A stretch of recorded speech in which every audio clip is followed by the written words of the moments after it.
Hello student, मैं अभिषेक कुमार आपका अपने चैनल में स्वागत करता हूं। और आज हम लोग आर.एस. अग्रवाल का चैप्टर 1 जो कि रियल नंबर है, ठीक है, उसका हम लोग एग्जाम्पल करने वाले हैं। एग्जाम्पल जो कि application of the Euclid division lemma, इसका एग्जाम्पल नंबर 1 है। और एग्जाम्पल नंबर 1 में आप देख रहे होंगे क्या दिया गया है, prove that n square plus n is divisible by 2। कह रहे हैं कि आप प्रूव करके दिखाओ कि n स्क्वायर प्लस n जो होगा वो डिविजिबल होगा किससे, 2 से। For any positive integer n, कोई भी पॉजिटिव इंटीजर n अगर ले लेते हैं, यहां अगर क्वेश्चन के कंसेप्ट को तुम समझोगे तो तुमको पता चल जाएगा यहां पर कि सपोज दैट, जैसे n हम लोग को कोई पॉजिटिव इंटीजर लेना है, जैसे कि suppose that n equals to तुम 2 ले लो, ठीक है ना। ये हम लोग कर रहे हैं क्या, ये हम लोग कर रहे हैं रफ वर्क, ठीक ना। हम लोग यहाँ पे करेंगे, ये पहले हम समझा रहे हैं, ठीक ना, कि अगर कोई पॉजिटिव इंटीजर लेना तो पॉजिटिव इंटीजर 2 ले लिए। अब 2 का स्क्वायर, n स्क्वायर हमको क्या बोला है, n स्क्वायर प्लस n, ये डिविजिबल होगा किससे, 2 से। तो हम लोग यहाँ n के जगह में 2 रखेंगे, 2 का स्क्वायर करेंगे प्लस 2 करेंगे। क्या ये डिविजिबल होता है? तो देखो ये हो जाता है 4 प्लस 2, 4 प्लस 2 6 और उसको डिवाइड करना है 2 से, तो ये कैंसिल हो गया। तो ये नंबर में आपको समझ में आया क्या करना है, ठीक है। अब देखो आप कि अगर 2 ना लेके हम 3 ले ले, पॉजिटिव इंटीजर कहाँ है, तो 3 का स्क्वायर प्लस 3, तो 3 का स्क्वायर करोगे 9 और प्लस 3 क्या हो जाएगा, 12। क्या 12 2 से डिविजिबल है? तो हम लोग कह सकते हैं yes, 12 is also divisible by 2, ठीक है। 6 टाइम में ये डिविजिबल हो जाएगा, ये 3 टाइम्स में डिविजिबल होगा।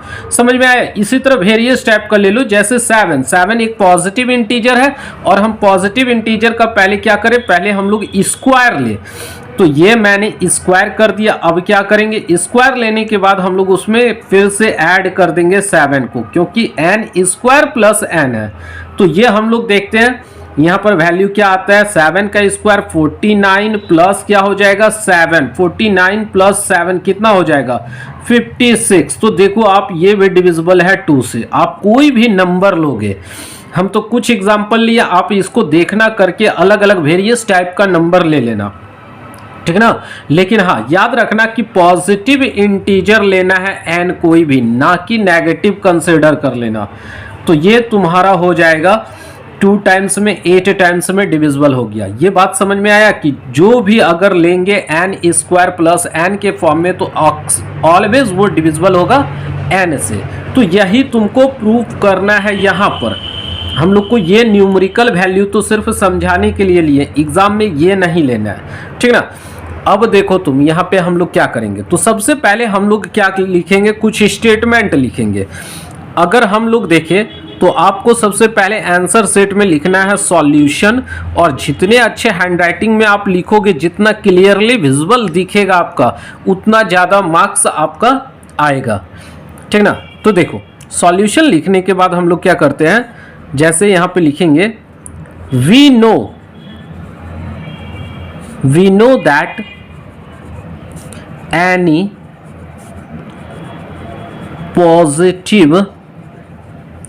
positive integer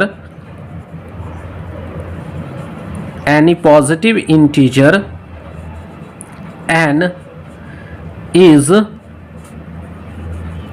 of form 2m और 2m प्लस 1, कि कोई भी अगर पॉजिटिव इंटीजर m हम लोग लेते हैं तो वो किस फॉर्म में होता है, वो फॉर्म में होता है 2m या फिर 2m प्लस 1 के फॉर्म में। पिछले बार हम लोग जब क्वेश्चन बना रहे थे बोर्ड पे, तो वहाँ पर हम लोग देखे थे, इसी चाहे ऑड होगा या फिर इवन होगा, जैसे ये ऑड हो जाएगा और ये इवन हो जाएगा, तो पॉजिटिव इंटीजर है, तो पॉजिटिव इंटीजर हम लोग यहाँ पर अप्लाई करेंगे, ठीक ना। ये हम लोग पहले लिखेंगे, कह रहे फॉर आगे, फॉर सम इंटीजर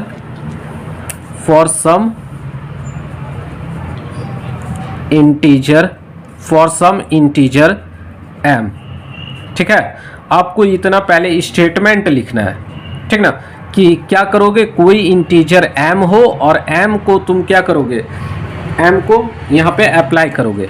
देखो जैसे अगर हम लोग मान ले केस 1 अगर कंसीडर करें, इसमें केस 1 देखेंगे हम लोग और केस 2 देखेंगे। तो केस 1 में सपोज दैट व्हेन n को अगर हम मान लिए कि ये 2m है, n को क्या माने 2m, n हमको दिया गया है कि n स्क्वायर प्लस n लेना है और ये n किसके इक्वल में है, 2m के इक्वल में है। तो हम लोग यहाँ पे कहेंगे, यहाँ पे हम लोग इसको अगर सॉल्व करना चाहें, ठीक ना, तो यहाँ लिखना होगा in this case we have देखो जैसे n स्क्वायर प्लस n लिखोगे तो n का वैल्यू को तुम पुट करोगे, n का वैल्यू हम लोग इस केस में क्या माने हैं, 2m माने हैं। अब देखो यहाँ पे हम लोग क्या करते हैं, तो ये अप्लाई कर देते हैं, 2m का पहले आप क्या करोगे, स्क्वायर करोगे, प्लस n है और n के जगह में फिर 2m लोगे, 2m ले लिए। तो इसी को जब सॉल्व करोगे तो आपको क्या मिल रहा है, यहाँ पे मिल रहा है 2m का स्क्वायर यानी कि 4 और m स्क्वायर प्लस 2m। अब देखो ये जो अगर तुम देख रहे हो तो यहाँ से आप कॉमन निकाल लो। यहाँ पर बेसिकली क्या लिखा हुआ है, इस चीज को कॉमन अगर कोई निकालना नहीं जानते हो तो उसके लिए ये लाइन है, ठीक है। देखो इसी चीज को लिख सकते हैं हम लोग 2m इंटू 2m, 2 2 जा 4m, m into m equals to m square. तो इसी को ब्रेक करके हम 2m इंटू 2m कर दिए और प्लस यहाँ पे 2m इंटू क्या हो सकता है, 1 हो सकता है, 2m 1 जा 2m, ठीक ना। अब देखो कॉमन निकालते हैं तो ये जो बीच वाला साइन दिखता है ये आइदर प्लस हो या फिर माइनस हो, उसके दोनों साइड जो कॉमन दिख रहा है, जैसे यहाँ 2m दिख रहा है और यहाँ पे 2m दिख रहा है, ये दोनों 2m क्या होगा, बाहर चला जाएगा ब्रैकेट के। तो मान लो यहाँ से ये 2m और इस 2m को एज अ कॉमन मान लिया तो उसको बाहर निकाल लिया और अंदर क्या लिखाएगा, ये वाला 2m बचा हुआ है मेरा और यहाँ पर 1 बचा हुआ है, ये लिख लेंगे हम लोग 2m प्लस 1। क्लियर है। अब देखो आपको ये देख के ही पता चल जाएगा यहाँ पर कि इसको अगर तुम देखो, जैसे ये वाला हम यहाँ साइड में लिखते हैं रफ में तुमको समझाने के लिए, 2m इंटू 2m प्लस 1, इसको अगर तुम 2 से डिवाइड कर रहे हो, देखो 2 से 2 कैंसिल हो गया, मतलब कि ये डिविजिबल है, ये नंबर क्या है, डिविजिबल है ना। अब देखो यहाँ पर तुम क्या करोगे, तो यहाँ पर तुम क्लियरली लिख दोगे कि ये वाला चीज डिविजिबल है। तो हम लोग लिखेंगे आगे चल के n square plus n equals to 2r। अगर मान लो कि n equals to where r equals to m into 2m plus 1 which is clearly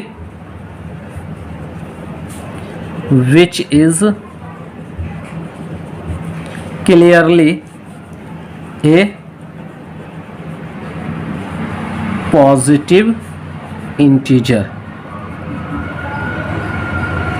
अब यहां से ये वाला अगर 2 तुम डिवाइड कर दिए तो बचेगा तुम्हारे पास क्या, m इंटू 2m प्लस 1। वही हम लोग लिख दिए कि इतना का वैल्यू 2r अगर ले लेते हैं तो r का वैल्यू क्या आता है, r का वैल्यू आता है m इंटू 2m प्लस 1, ये आ जाता है। मतलब कि इन सारे के जगह में इस 2 को छोड़ दिए, इस 2 को ऐसे ही एज इट इज लिख दिए और इस सारे को हम लोग कंसिडर कर लिए क्या, ये r, तो 2 इंटू आर हो जाएगा, 2 इंटू आर। तो r हमको देख के ही पता चल रहा है यहाँ पर नेगेटिव नंबर तो कोई नहीं है, तो ये कह सकते हैं कि ये क्लियरली एक पॉजिटिव इंटीजर है। तो ये बात समझ में आया। तो हम लोगों को पता चल गया यहाँ से फर्स्ट केस से कि n square plus n is divisible by 2, कि ये डिविजिबल बाय 2 है। अब देखो आगे चलते हैं, ये केस फर्स्ट का बात किए थे अभी तक हम लोग, केस सेकेंड में हम लोग देखते हैं, ठीक ना। तो हम आगे स्पेस करते हैं।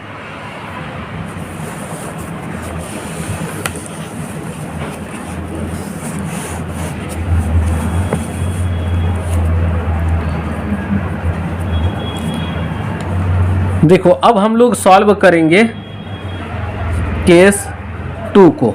सॉल्व करेंगे किसको? केस 2 को। केस 2 को सपोज दैट हम लोग मान लेते हैं अगर when n equals to, n का वैल्यू इस बार हम लोग मान लिए 2m प्लस 1 का है कि कोई भी पॉजिटिव इंटीजर होगा या तो 2m के फॉर्म में होगा या 2m प्लस 1। जैसे कि ये चीज़ हम क्लियरिफाई आपको करना चाहते हैं कि ये आखिर क्या कह रहा है। देखो कोई भी पॉजिटिव इंटीजर लोगे तुम तो या तो 1 होगा, 2 हो सकता है, 3 हो सकता है, या 4 या 5 या 6 या 7 या 8 या 9, ठीक ना, या फिर 10 हो सकता है। क्लियर है? अब देखो 1 को हम लोग छोड़ देते हैं। 2 को अगर हम लोग मान ले कि 2 को मान ले अगर m इक्वल्स टू आप 1 मानते हो तो 2 को क्या लिखोगे? 2 इंटू 1 लिखोगे और 2 इंटू 1 को आप माने हो m, तो ये हो जाएगा m 2m। अब 3 को क्या लिखोगे? 2m इक्वल्स टू 2 है तो 2m इक्वल्स टू 2, यानी कि यहाँ पे 2 है प्लस उसमें 1 ऐड कर दोगे तो 2 में 1 ऐड करेंगे 3 होगा। तो ये वाला बात समझ में आया। फिर 4 को आप क्या लिखोगे? अगर 2m इक्वल्स टू 2 है तो इंटू 2 कर दोगे, यानी कि ये फिर से बन जाएगा, यहाँ पे आ जाएगा 4m। 4 से तुम क्या कर सकते हो? इस 4 को मान 4m, फिर 5 को क्या मानोगे? 5 को मान लोगे 2 इंटू 2 प्लस 1, यानी कि 2 इंटू m प्लस 1। 5 हो गया तुम्हारा इंटीजर। अगर 6 हम लोग देखें, 6 क्या हो सकता है? तो 2 इंटू 3, यानी कि m का वैल्यू अगर 3 यहाँ कंसिडर कर ले तो 7 इक्वल्स टू क्या होगा? तो 2 इंटू m प्लस 1 हो जाएगा।